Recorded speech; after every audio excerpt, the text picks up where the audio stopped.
Después de Josué no se levantó otra figura de autoridad parecida que guiara al pueblo de Israel en el camino de Dios y en lo que faltaba de la conquista de la tierra prometida. Dios ya les había dado la tierra, sin embargo el pueblo de Israel no hizo caso de la advertencia que Dios les había dado, por lo que resultó en lo que posiblemente sea el periodo más caótico, confuso y violento de toda su historia. Realmente no sabemos quién fue el que escribió el libro de Jueces, pero se cree que quienes le dieron la forma que tiene actualmente fueron los profetas del tiempo de los reyes, como Natán y Samuel. Se sabe que abarca un periodo de unos 350 años, desde el 1450 hasta el 1050 a.C. Al principio el libro nos habla de algunas conquistas que hizo cada una de las tribus de Israel, los que eran descendientes de cada uno de los hijos de Jacob y de José. Cada una ocupó un territorio determinado. Aún así, podemos ver que dejaron incompleta su misión de ocupar toda la región, lo que permitió que ahí siguieran viviendo muchísimos pueblos enemigos como los famosísimos filisteos, junto con los cananeos, los sidonios, los heveos, eteos, amorreos, fereceos, jebuseos y otros varios más. El que hayan hecho esto en vez de expulsarlos les trajo consecuencias gravísimas. El pueblo se empezó a mezclar y empezó a adoptar varias de sus costumbres, al punto que de repente ya estaban adorando a dioses falsos como Baal. Menospreciaron la voluntad de Dios, lo que les empezó a quitar poder e influencia, cosa que causaría todo lo que viene después. Los pueblos que ya estaban sometidos en cierta medida a Israel y que incluso les pagaban tributo, se comenzaron a convertir en una grave amenaza contra ellos, junto con algunos reinos externos como el de Mesopotamia, que iban a pelear contra Israel. La Biblia nos dice que sus enemigos los despojaron de todo lo que tenían, al punto de que los israelitas vivían en cuevas y cerros, y no podían hacerle frente a ninguno de ellos, ya que a donde quiera que iban, Dios no los respaldaba por causa de su pecado. Por eso es que el libro está repleto de esclavitud, crueldad, traición, asesinatos, torturas y todo tipo de cosas. Sin embargo, Dios en su misericordia levantaba a algunas personas con la influencia de su espíritu para que guiaran y liberaran al pueblo de Israel cuando las cosas se ponían de verdad críticas.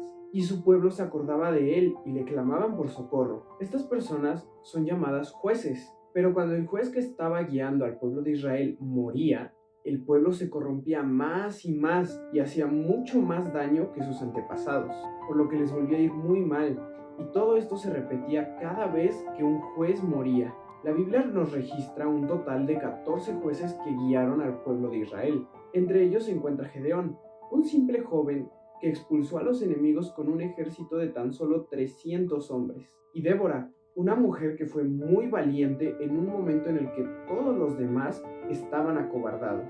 Sin embargo, el juez que por mucho es el más conocido es Sansón. Sansón es interesante por muchos motivos. Lo más conocido de él es la fuerza sobrehumana que Dios le daba, lo que le permitía acabar fácilmente con grupos de más de 100 personas. Pero esto no es un rasgo muy distintivo, ya que hubo otros jueces que también fueron muy fuertes, como Samgar, del que por cierto casi no se habla. Hay dos cosas muy únicas de la vida de Sansón que ponen a pensar. La primera es que su vida estaba totalmente consagrada al servicio de Dios. A personas como él se les llamaba nazareos y tenían que cumplir una serie de leyes muy específicas para demostrar este compromiso. Sansón es la única persona en toda la historia junto con Juan el Bautista que fue nazareo a Dios desde su nacimiento, lo cual era un gran honor. Lo segundo a destacar es que curiosamente Sansón rompió casi todas las reglas que había para los nazareos a lo largo de su vida. A pesar de ser tan privilegiado y bendecido por Dios, prefirió irse a mezclar con otros pueblos para finalmente romper el voto que llevaba desde pequeño. Nunca jamás cortarse el cabello, y esto solo para complacer a una mujer filistea, enemiga del pueblo de Dios, que le acabó traicionando y causándole la muerte. Y aunque finalmente mató a muchísimos filisteos, el último de los jueces de Israel murió joven y con una vida llena de sufrimientos. Los últimos capítulos del libro nos hablan sobre lo espantosa que era la situación del pueblo y nos lo ilustra con una de las historias más horribles de todo el Antiguo Testamento, de cómo un levita, miembro de la que se suponía era la tribu encargada de llevar el sacerdocio, Dejó que una multitud de hombres de la tribu de Benjamín mataran a una mujer, para después cortar su cuerpo en pedazos y enseñárselos a los jefes de las otras tribus con el fin de provocar una guerra, lo que finalmente logró. Todo esto mientras ocultaba su propia culpa. Esto nos demuestra el nivel de maldad que tenían los israelitas en ese entonces y hasta qué punto se habían olvidado de Dios. Jueces termina con una frase que resume el libro.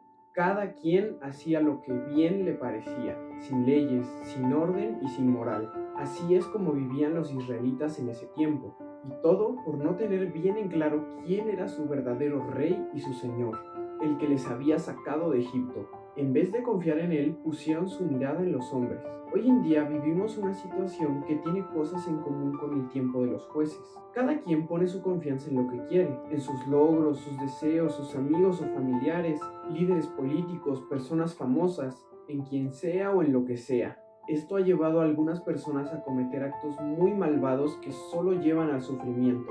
Pero a Dios, que es el único ser perfecto y el mejor guía que podemos tener, se le ha dejado de lado por completo.